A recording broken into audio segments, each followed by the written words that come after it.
दोस्तों नमस्कार। स्वागत है आपका बड़ी खबर बड़े खुलासे में। दोस्तों खबर उत्तर प्रदेश से है और उत्तर प्रदेश में आपको याद होगा संभल के अंदर मंदिर और मस्जिद विवाद को लेकर के दंगे हो गए थे, जब वहाँ एएसआई की टीम जो मंदिर के पक्षकार एक वकील हैं विष्णु शंकर जैन उनको लेकर पहुंची थी।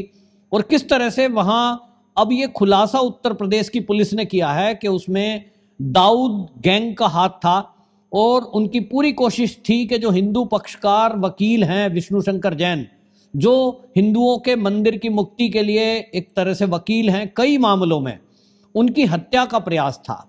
उत्तर प्रदेश की पुलिस के चलते ये सारी चीज़ों का खुलासा हुआ और दंगों पर तत्काल प्रभाव से रोक लगी। उसके बाद से संभल के अंदर एएसआई की टीम और उत्तर प्रदेश का प्रशासन लगातार वहाँ सर्वे कर रहा है, खुदाई कर रहा है और जो दोषी हैं दूसरी तरफ उनको गिरफ्तार करके जेल की सलाखों के पीछे डाला जा रहा है। आज की डेट में संभल एक केंद्र बना हुआ है इस बात का, सबकी नज़र है कि आखिरकार सुप्रीम कोर्ट इस मामले में क्या फैसला सुनाता है। उत्तर प्रदेश की पुलिस ने जिस तरह से वहाँ कंट्रोल किया है, आप सोचिए ये अपने आप में एक उदाहरण है। याद करिए 1978 में जो दंगे हुए थे यहाँ संभल के अंदर, उस समय 209 लोग मारे गए थे। ये ऑफिशियल रिकॉर्ड है कि 1978 के दंगों में 209 हिंदुओं का कत्ल कर दिया गया था, जिंदा जला दिया गया था।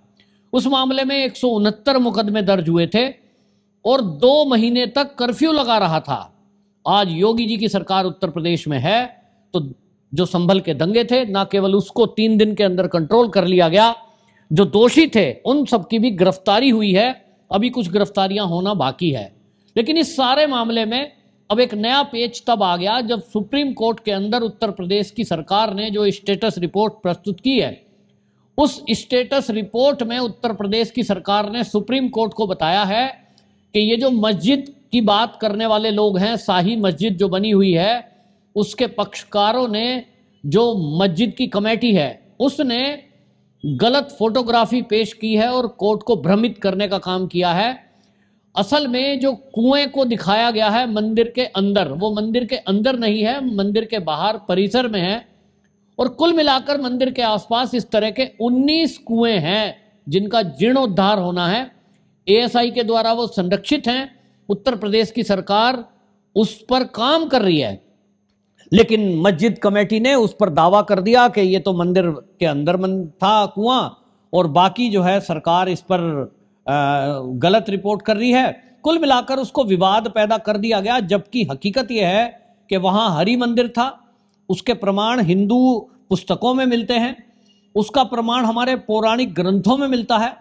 और यहाँ पूरा जो विस्तृत रूप से कोर्ट में जिरह हुई उसमें ये बताया गया कि यहाँ अनवरत रूप से पूजा पाठ चलती थी, लेकिन 1978 में 29 मार्च को यहाँ बड़े पैमाने पर के द्वारा दंगे करे गए और हिंदुओं की हत्या कर दी गई। ऑफिशियल रिकॉर्ड है कि 209 हिंदुओं का कत्ल कर दिया गया, जिसमें कई को तो जिंदा जला दिया गया। और उसके कारण यहाँ हिंदुओं ने पलायन किया। जब हिंदू यहाँ से पलायन कर गए तो ये एरिया पूरा का पूरा मुस्लिम बहुल रह गया। बाहर के मुसलमानों को भी यहाँ लाकर बसाया गया और उसके कारण से जो यहाँ प्रमुख मंदिर थे, खग्गू सराय का शिव मंदिर और सराय तरीन का राधा कृष्ण मंदिर, उसमें ताला लग गया क्योंकि कोई पूजा पाठ के लिए वहाँ कोई आता नहीं था डर के कारण। चारों तरफ मुस्लिम एरिया है और क्योंकि लोगों ने दंगे देखे थे, उस दंगे का भयावह रूप देखा था, इस मामले में 169 मुकदमे दर्ज हिंदू पक्ष की तरफ से कराए गए थे, जिनके घरों के लोगों को मार दिया गया था।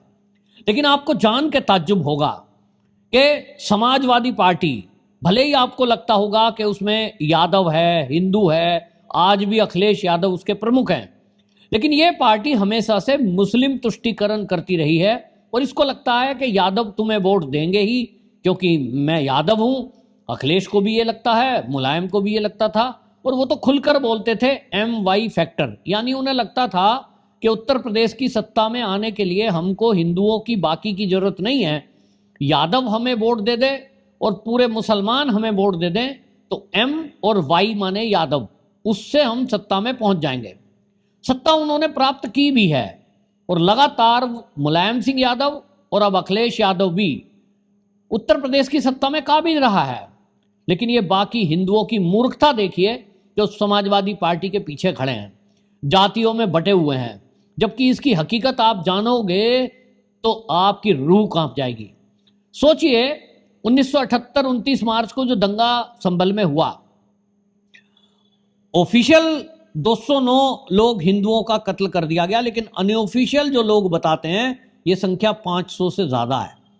500 हिंदू बहन बेटियों को मार दिया गया, बहनों के साथ रेप हुए, और उसमें जो 169 मुकदमे दर्ज हुए, उसमें आप सोचिए कि मुलायम सिंह की सरकार थी, उस सरकार में वो मुकदमे वापस ले लिए गए और बाकी में पुलिस ने कोई कार्रवाई नहीं करी, और उसके कारण 46 वर्ष बीतने के बाद भी किसी को सजा नहीं हुई।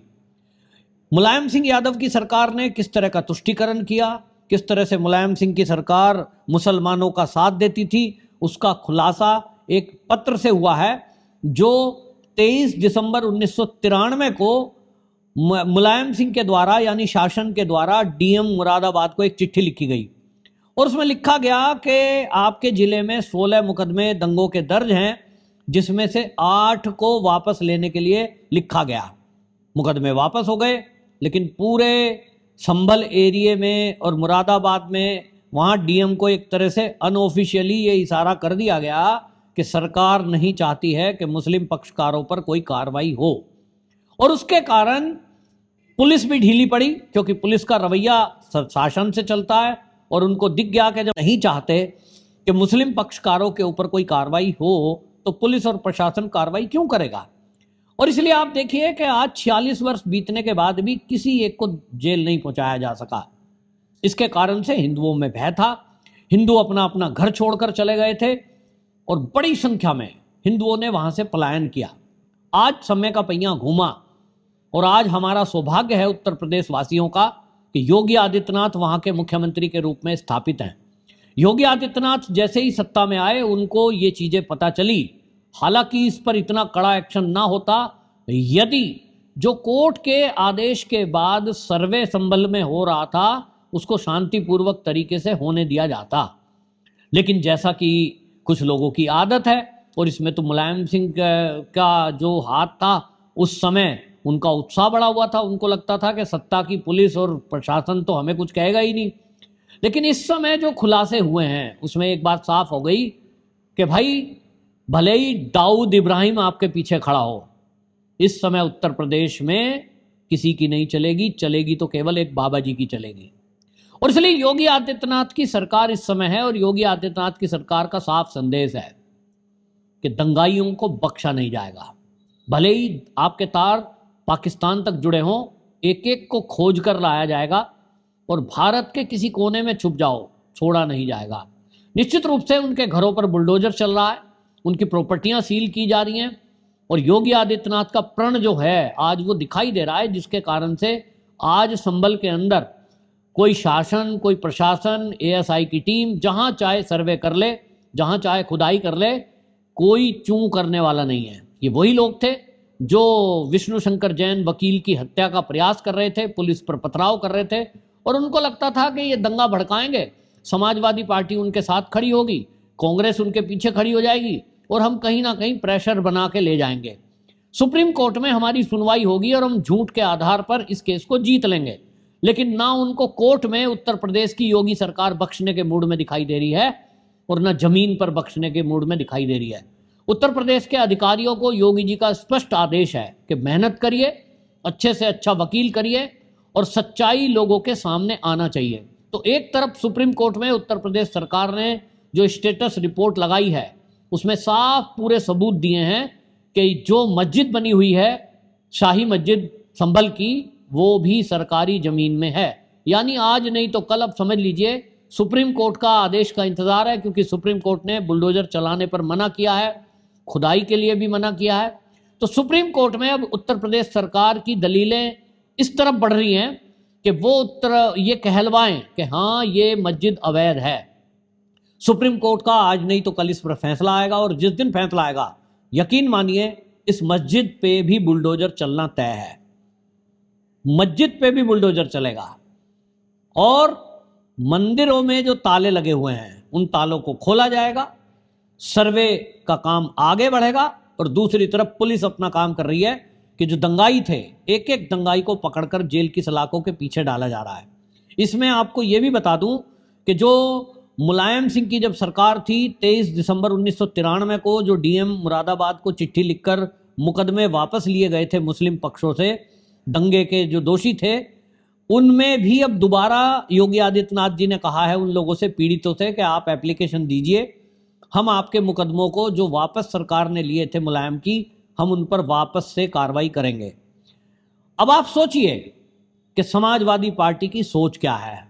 अगर आप सोचते हैं कि समाजवादी पार्टी अखिलेश यादव हिंदुओं का पक्ष लेंगे, वो हिंदुओं के साथ खड़े होंगे, तो ये आपकी भारी भूल होगी। इतिहास गवाह है कि जब जब दंगे हुए हैं ये केवल और केवल दूसरे पक्ष के साथ खड़े हुए हैं। हिंदुओं की इन्हें कतई चिंता नहीं है। तुष्टीकरण के कारण केवल इसको मुस्लिम वोट दिखाई देता है। हिंदुओं को तो ये मूर्ख समझते हैं कि ये तो जातियों के कारण हमको वोट देंगे ही। यादव जाति कम्युनिटी जो है उनको भी ये विचार करना चाहिए कि हमें ये अपना गुलाम समझते हैं और ये सोचते हैं कि ये तो हमें वोट करेंगे ही। दूसरी तरफ ये केवल और केवल दंगाइयों को बचाने का काम करते हैं, मंदिरों पर ताला जड़वाने का काम करते हैं। अगर आप हिंदू हैं, अगर आप सनातनी हैं, तो विचार करिए कि आप किधर खड़े हैं। आपकी क्या राय है, कमेंट बॉक्स में जरूर बताएं। वंदे मातरम।